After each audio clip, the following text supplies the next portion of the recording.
जैसे इस समय चुनाव चल रहा है, अब आप लोग चुनाव लड़ रहे हैं। पिछले लोकसभा चुनाव में जलालपुर में यहाँ प्रदर्शन जो है बीजेपी का दूसरे नंबर पर रहा, इस पर आप लोगों की क्या रणनीति? देखिए, पिछला चुनाव जो है हम लोग पूरी ईमानदारी से लड़े। पिछले चुनाव में भी हमारा वोट प्रतिशत भी ज़्यादा रहा है, परसेंटेज ही बढ़ा। लेकिन एक समस्या हम लोगों के सामने थी कि विपक्ष में सपा, बसपा, कांग्रेस सारे दल गठबंधन लड़ रहे थे और फिर भी हम लोगों ने अच्छी लड़ाई लड़ी और कहीं हमारी कुछ कमियां रही जिससे हम रनर तो रहे, विनर नहीं बन पाए। और वो सारी कमियों को दूर करते हुए और की बार हम लोगों का टारगेट है कि हम 60% वोट अपने पक्ष में करेंगे। ज़्यादा से ज़्यादा मतदाता चुनाव लड़ रहा है, भारतीय जनता पार्टी लड़ रही है और मोदी जी का नारा सबका साथ, सबका विकास, सबका विश्वास लड़ रहा है। तो मोदी जी जब 140 करोड़ लोगों को अपना परिवार मान के चलते हैं, उनका परिवार चुनाव लड़ रहा है, पार्टियां कहीं दिखाई नहीं दे रहे हैं, अन्य दल के पास कोई मुद्दा नहीं है। भारतीय जनता पार्टी जो जनता के बेसिक मुद्दे हैं उन पर काम किया है और जिस प्रकार परिवार का मुखिया काम करता है उसी प्रकार पूरे देश के 140 करोड़ लोगों की चिंता 5 साल लगातार हमारे यशस्वी प्रधानमंत्री माननीय नरेंद्र मोदी जी कर रहे हैं। तो इस समय पार्टियां या दल कहीं दिखाई नहीं दे रहे हैं, बल्कि भारतीय जनता पार्टी के पक्ष में भारत की जनता चुनाव लड़ रही है और हम लोग काफ़ी मतों से जीतने वाले हैं, जो अभूतपूर्व होगा और अम्बेडकर नगर का इतिहास बदलने वाले हम लोग हैं। इस लक्ष्य पर काम कर रहे हैं। हम लोग चुनाव जीत तो चुके हैं, नामांकन अभी हुआ नहीं है, लेकिन पहले से हम लोगों का लक्ष्य है कि जीत भारी हो, हमारी अभूतपूर्व हो, जो अभी तक न हुई हो। ऐसा रिकॉर्ड हम लोग कायम करने के लिए चुनाव लड़ रहे हैं। जीत तो हमारी हो चुकी है, जनता ने हमको जिता दिया है। आधार क्या है? आधार मेरा सबका साथ, सबका विकास, सबका विश्वास, सबका प्रयास। इससे बड़ा आधार और कुछ नहीं हो सकता। अन्य दलों के लोग परिवार के लिए काम करते होंगे, परिवारवादी लोग हैं, उनके चंद एजेंडे हैं, लेकिन हमारा जब भारतीय जनता पार्टी का जो हमारा नारा है, तो नारा मात्र मोदी जी का नहीं है, वो मूल मंत्र है। उस मूल मंत्र पे उन्होंने काम किया है। हमारा एजेंडा नहीं होता है, जो हम कहते हैं वो करते हैं। जो कुछ मोदी जी ने चुनाव के पहले कहा था 5 सालों में करके दिखाया, चाहे धारा 370 हो, 35 हो, ये हो। जब चुनाव आता था विपक्ष के लोग कहते थे, भाजपा के लोग तो मंदिर कहें राम मंदिर वहीं बनाएंगे, तिथि नहीं बताएंगे। तो हमने तिथि भी बताया, मंदिर भी बनाया और भव्य मंदिर बनवाया राम जी का। आज विश्व के लोग वहाँ दर्शन करने के लिए आ रहे हैं और राम मंदिर विश्व का नंबर 1 पर्यटन केंद्र बन चुका है। आज विपक्ष के लोगों को बोलती बंद है, कोई मुद्दा उनके पास नहीं।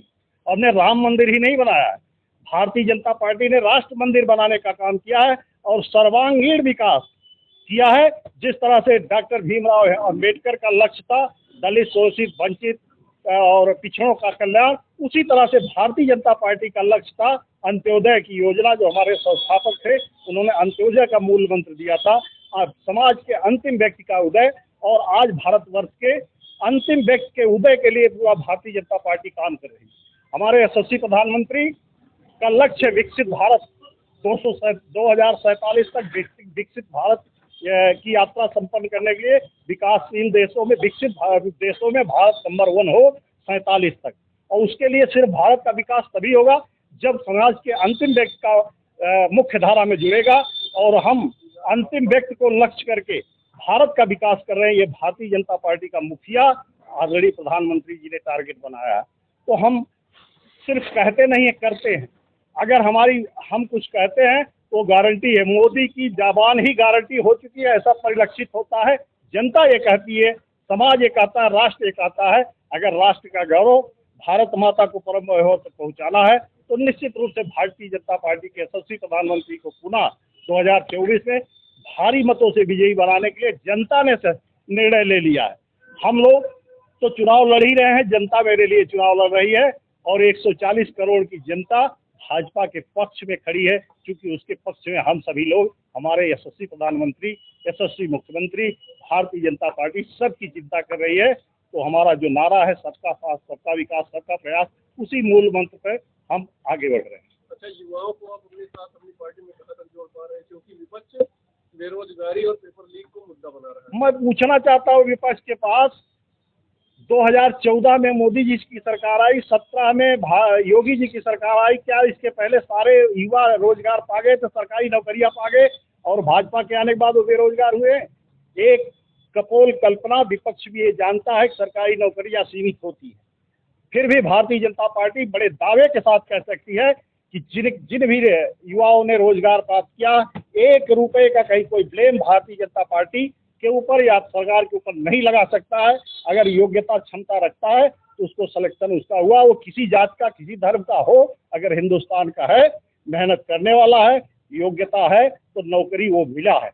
हम कभी भेदभाव जातिवाद के आधार पर नहीं किए हैं, न तो किसी और आर्थिक कारण बनाए हैं। इसके पहले आप सभी लोग जानते हैं किस तरह से नौकरियों का सिलेक्शन होता था, जितनी मोटा लिफाफा उतनी बड़ी नौकरी ये होती थी, ये विपक्ष के लोग करते थे, हम नहीं करते। रही और रोजगार की बात, मैं दावे के साथ कह सकता हूँ कहीं दूर जाने की नहीं जरूरत है। हमारे बगल कटका औद्योगिक कॉरिडोर के रूप में जमीन एक्वायर हो चुकी है, औद्योगिक क्षेत्र घोषित हो चुका है। यहीं गोरखपुर एक्सप्रेस वे के बगल कटका ज्यादा दूर नहीं है, कम से कम हजारों लोग रोजगार पाएंगे। ये प्राइवेट क्षेत्र में भाजपा की सोच है, कहीं दूर जाने की जरूरत है। ये आपके आंख के नीचे और बगल की बात मैं बता रहा हूँ। ठीक इसी तरह से स्टार्टअप और स्टैंड अप के माध्यम से अपना प्लेटफॉर्म, अपना व्यक्तिगत कारोबार नए तमाम योग्य नौजवान और लड़के जो कंप्यूटर और IT के जानकार हैं अपने क्षेत्र में काफी ग्रोथ कर रहे हैं, वो रोज